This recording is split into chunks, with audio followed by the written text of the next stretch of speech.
విషయం నాకు తర్వాత తెలిసింది, చాలా టైం తర్వాత తెలిసింది నాకు. నేను సిరిసిల్లలో అధికారిక కార్యక్రమంలో ఉన్నాను. ఎమ్మెల్యే గారి క్యాంప్ ఆఫీసులో దాడి చేయాలనే ఆలోచన మాకు లేదని చెప్పినారు.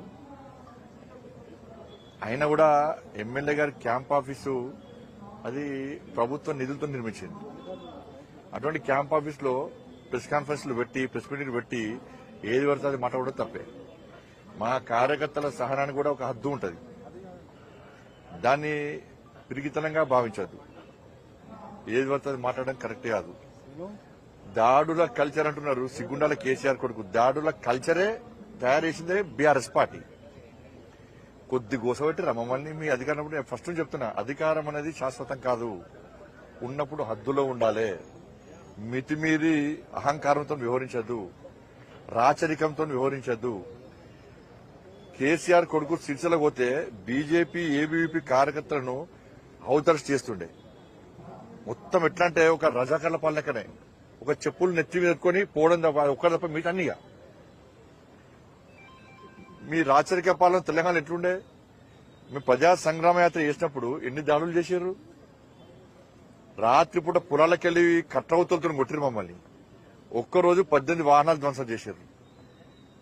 6 కార్యకర్తలు హెడ్ ఇంజరీస్ అయినాయి. మా కార్యకర్తలకు 3 కార్యకర్తలకు కాళ్లు విరిగినాయి. అనేక మంది కార్యకర్తలకు ఎత్తుకపోయారు. టోల్ గేట్ దగ్గర మహిళా కార్యకర్తలు ఎత్తుకపోయి కొట్టారు మీ వాళ్ళు. ఇది మర్చిపోతామైంది. కానీ దానికి ప్రతీకారమే తీసుకుంటలేము మేము. కానీ ఇవాళ మీరు ఏదో అన్నారు. అప్పుడు మేము ఎమ్మెల్యేను ఉసుకో అన్నగా మీ ఎమ్మెల్యేను మా మీదకి మా కార్యకర్తలు దమ్మని తెలిసింది. అది ఇవాళ దాన్ని మేము సమర్థిస్తలేము. కానీ దాని సహనానికి ఒక హద్దు ఉంటుంది. మా వాళ్ళ సహనానికి కూడా ఏది పడుతుంది మాట్లాడము, ఏది పడుతుంది వాగడము, ఇష్టానుసారంగా మాట్లాడము. ఇవాళ నీతివంతులు లెక్క ఇక స్టేట్మెంట్ దాడులు మామూలు చేసినప్పుడు ఏడమేరు తలకాల రోడ్డు అమ్మాయి కార్యకర్తలది.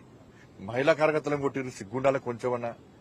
ఇంకా రైతులకు కళ్ళాలకు పోతుంటే కోడూరు మొత్తం రైతులు తలిగిన దెబ్బలు కళ్ళాలకు పోతుంటే రైతులు తలకాయలు వలిగినాయి. ఆ రోజు కొంచెమన్నా సిగ్గుండాలి అలా మాట్లాడుతున్నారు. మీరు ఉన్నప్పుడు ఏం చేశారు?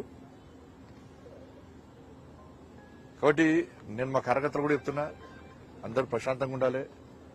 ఇవాళ దాడులు చేసే కల్చర్ మనది కాదు, దానికి దూరంగా ఉండాలి అని చెప్పి ఆల్రెడీ మా కార్యకర్తలకు అందరికీ చెప్పినా, మీడియా ద్వారా కూడా అప్పీల్ చేస్తా ఉన్నాం. ధన్యవాదాలు.